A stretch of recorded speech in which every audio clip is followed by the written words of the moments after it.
Será que golfinhos são inteligentes o suficiente para se comunicar com seres humanos? Oi, eu sou Lee, esse é o canal Daydreaming e é sobre isso que eu vou falar hoje. O Dr. John Cunningham Lilly se formou em medicina na Faculdade da Pensilvânia. Também era neurocientista, psicanalista, psiconauta, filósofo, escritor e inventor. No final da década de 50, ele estava estudando inteligência em animais, fazendo o mapeamento cerebral de animais e estudando. Foi aí então que ele chegou nos golfinhos, que tinham um cérebro em relação ao corpo maior do que o de vários outros animais. Inclusive, o cérebro dos golfinhos é maior que o nosso cérebro. O Dr. John, então, focou a pesquisa dele somente em golfinhos. E daí para frente começou a fazer o mapeamento cerebral em golfinhos e logo aí no começo já começou a dar problema. Pelo seguinte, o Dr. John precisava sedar os golfinhos para que eles ficassem calmos, para que eles ficassem parados. E sedando os golfinhos, o doutor percebeu que se os golfinhos estivessem inconscientes, eles paravam de respirar, porque a respiração dos golfinhos é voluntária, ou seja, o golfinho precisa querer respirar para respirar, o corpo dele não respira automaticamente. Então, vários golfinhos já logo aí no começo morreram sufocados. E aí então ele começou a utilizar outras técnicas e não sedar tanto os golfinhos a ponto deles pararem de respirar. E como ele começou a pesquisar a comunicação entre seres humanos e golfinhos. Um dia a mulher dele estava lá no laboratório e ela percebeu que alguns golfinhos ficavam tentando imitar a conversa dos seres humanos, sabe? Tipo, igual o papagaio faz. Só que eles não pronunciavam palavras, mas era praticamente isso aí que os golfinhos estavam fazendo. E aí o Dr. John teve a brilhante ideia de focar o projeto dele em comunicação com golfinhos. E foi então que ele lançou um livro muito famoso que se chama Man and Dolphin, né, O Homem e o Golfinho, em que ele falava sobre comunicação com os golfinhos, que no futuro nós vamos nos comunicar com os golfinhos, eles vão falar inglês e eles vão ter cadeiras na ONU e vão discutir sobre o direito dos animais aquáticos e vão ter discussões filosóficas com os seres humanos.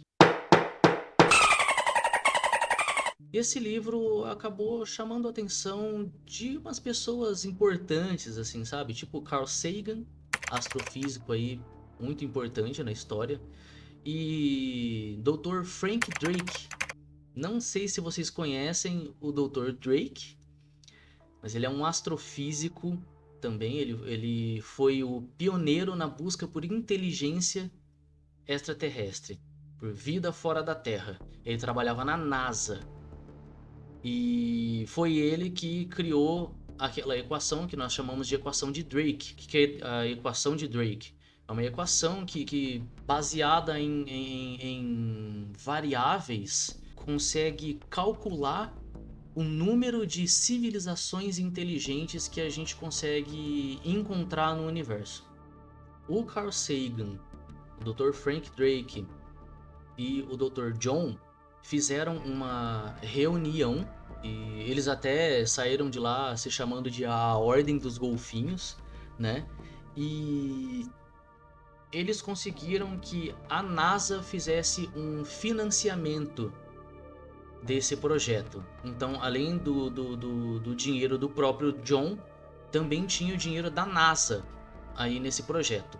Com esse dinheiro todo, ele pôde criar um laboratório mais avançado. Ele criou um laboratório na ilha de St. Thomas, da qual eles chamaram de Dolphin Point. E esse laboratório ele era bem mais sofisticado, ele tinha uma piscina bem grande para os golfinhos e essa piscina ela tinha água do mar natural. Quando a maré subia, a piscina trocava a água que estava dentro dela com a água do mar, então os golfinhos sempre tinham uma água ali excelente e tal. E para esse projeto, o doutor conseguiu 3 golfinhos, 2 fêmeas e um macho. A Cici, a Pamela e o Peter.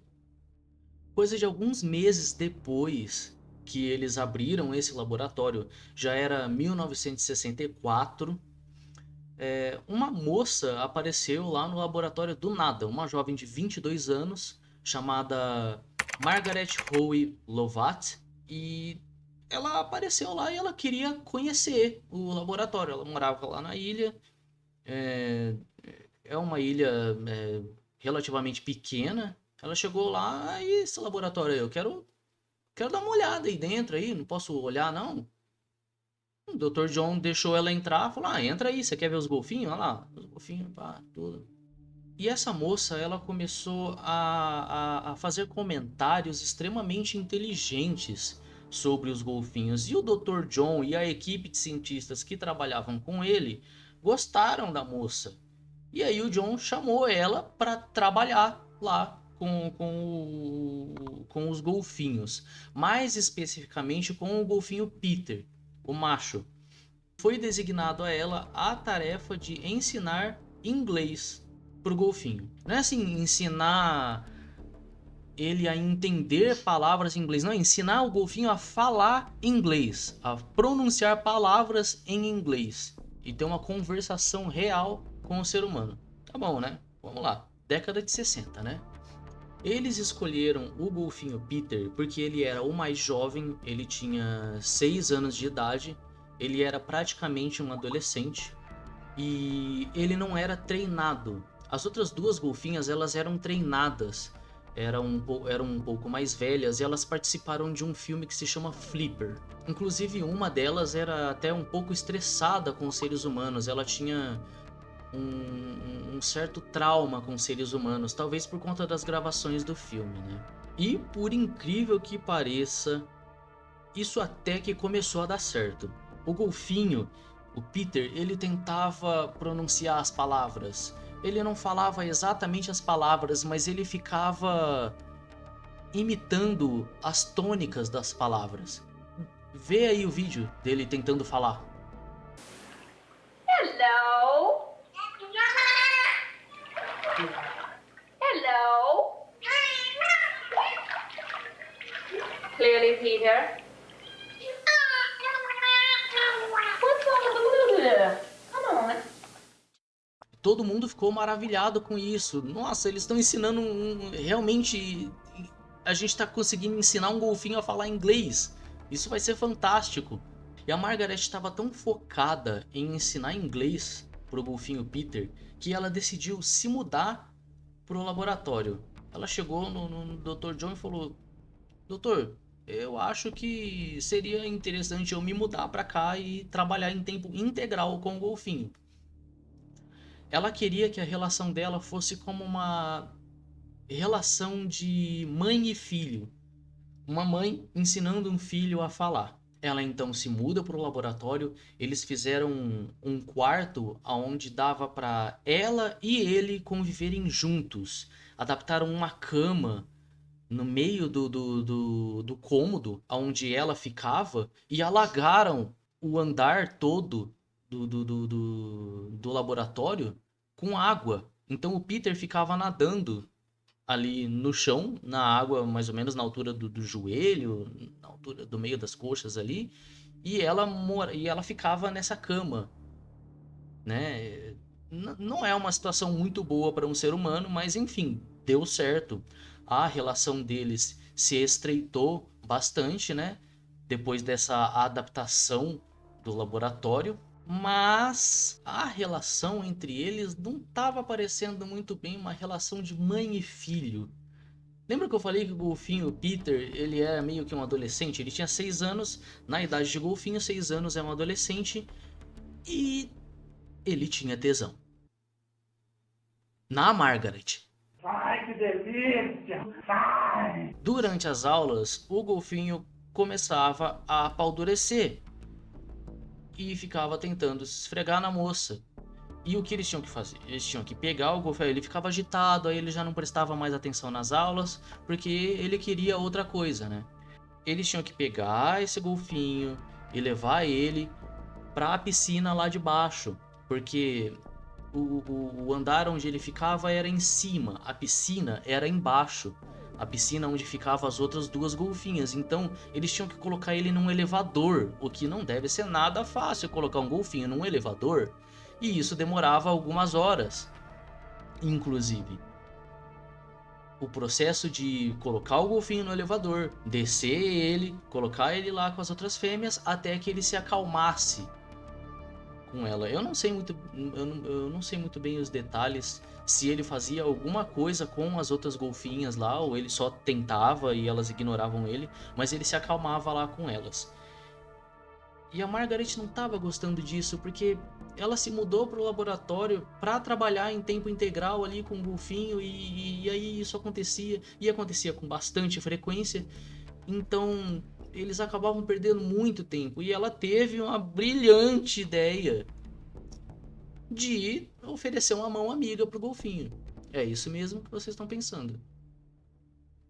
Ela pensou: olha, eu vou aliviar o golfinho com as minhas próprias mãos. Pelo bem da ciência. Pelo bem da ciência. Tanto que não era algo escondido, não era algo reservado só ela e ele ali. Ela fazia isso na frente de todos ali e explicava que era uma simples resolução de um problema em um laboratório, né? E se for parar pra ver, isso aí realmente é o de menos, comparado com o que ainda vai acontecer aí mais pra frente. Mas como era a década de 60, né? Isso aí gerou um certo escândalo.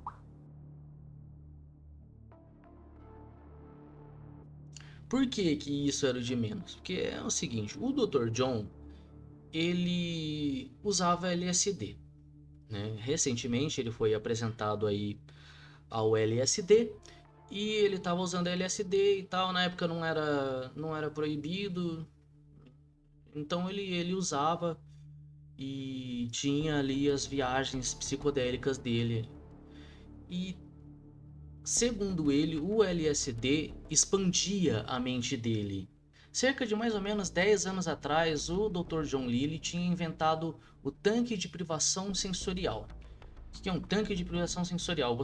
É um tanque de água, você fica dentro dele, ali tem uma solução salobra, teria ali uma quantidade específica de sal para você ficar flutuando, então você não rela em nada. A água é na temperatura do seu corpo. Aí esse tanque se fecha, ele é completamente isolado, você não escuta nada lá fora, você não enxerga nada lá dentro, então todos os seus sentidos ficam meio que isolados, você fica privado dos seus sentidos. Isso existe até hoje, se você mora aí em cidade grande, você encontra lugares onde você pode alugar esses tanques por algumas horas para ficar lá flutuando lá no tanque com seus sentidos privados ali e tal. Diz que é interessante, eu tenho curiosidade de um dia experimentar. E não sei se vocês assistiram Stranger Things, é aquele tanque aonde a 11 fica para ampliar os seus poderes. E eu acho que eu vi esse tanque também em Hora de Aventura. Tem um episódio lá que o Jake, o Finn tá procurando o Jake, e aí o Finn abre uma portinha assim, o Jake tá flutuando assim dentro de um tanque escuro assim na água, assim. É um tanque de privação sensorial. E aí o Dr. John juntou os dois, o tanque de privação sensorial com o LSD. Então as viagens dele assim se expandiram ainda mais. E ele começou a viajar, até o ponto de achar que os golfinhos do laboratório estavam tentando se comunicar com ele telepaticamente. Não usem drogas. Aí o Dr. John pensou: cara, se quando eu entro no tanque de privação e uso o LSD, eu expando a minha mente, e se eu der LSD pros golfinhos? E aí foi isso que ele fez. Ele deu LSD pros golfinhos. Enquanto isso, Peter meio que já deu uma estagnada. Ele não conseguia sair daquilo ali, de ficar imitando as frases que a Margaret ensinava para ele. O Dr. Drake sugeriu outros experimentos para o Dr. John, como descobrir como eles se comunicam, descobrir se eles têm a capacidade de, por exemplo, um ensinar o outro. Por exemplo, o golfinho vai lá e faz um som e ganha um peixe. Aí será que o golfinho consegue ensinar pro outro golfinho que se ele fizer aquele som ele ganha peixe, sabe? Umas coisas assim. Só que o Dr. John, ele não aceitou. O que ele queria fazer era drogar os golfinhos para ver se eles se comunicavam telepaticamente. Ninguém gostou da ideia. A Margaret achou uma péssima ideia. Achou uma péssima ideia. E pediu para que não fizesse com o Peter. Ah, o doutor foi lá e fez com o Peter. Injetou LSD no golfinho e não aconteceu absolutamente nada. Acredito que talvez os golfinhos tenham tido alucinações, né, tenham passado pelo efeito do LSD, mas externamente não aconteceu absolutamente nada. Pra não falar que não aconteceu nada, aquela golfinha lá que eu disse que era meio traumatizada com os seres humanos, não gostava muito de gente perto dela, ela ficou um pouco mais calma. Mas isso aconteceu uma só vez, então não deu em nada dar LSD pros golfinhos. O antropólogo Gregory Bateson era o diretor do laboratório. Ele não gostou nada do que o John fez e ele acabou abandonando o projeto. Ele não queria assumir a culpa de estar drogando animais, então ele abandonou o projeto. Com tudo isso, né, o Peter estagnado, não conseguindo mais aprender nada, os outros golfinhos lá à toa, o doutor dando droga pros golfinhos, dando LSD pros golfinhos, e o diretor do laboratório indo embora, a NASA cortou o financiamento da pesquisa do John e ele teve que desmanchar ali a equipe dele, ficar ali com uma equipe menor e teve que se mudar para Miami em um laboratório bem menor. Os tanques do laboratório eram pequenos, não tinha nem espaço para os golfinhos nadarem direito e as condições eram precárias. Foi aí então que algo aconteceu. O golfinho Peter, que não estava mais tendo as aulas de inglês com a Margaret, simplesmente um dia afundou para o fundo do tanque, parou de respirar e morreu. Aí existem discussões, né, do que pode ter sido isso. Será que o golfinho ficou doente? Será que realmente ele deu fim à própria vida? Né, ele cometeu... Eu acho que ele realmente cometeu o ato. Eu acho que ele cometeu o ato, ele ficou depressivo porque ele não tinha mais a namorada dele e deu fim aí à própria vida. Eu tenho certeza disso. Vendo isso, o Dr. John preferiu soltar as outras duas golfinhas com medo de que isso acontecesse com elas também. Aí ele soltou elas no Atlântico. E daí pra frente o negócio ficou muito louco, porque ele continuou utilizando o LSD e escreveu vários livros, inclusive livros sobre LSD, como por exemplo o livro Programming and Metaprogramming in the Human Biocomputer, em que ele fala sobre destravar a mente com o LSD.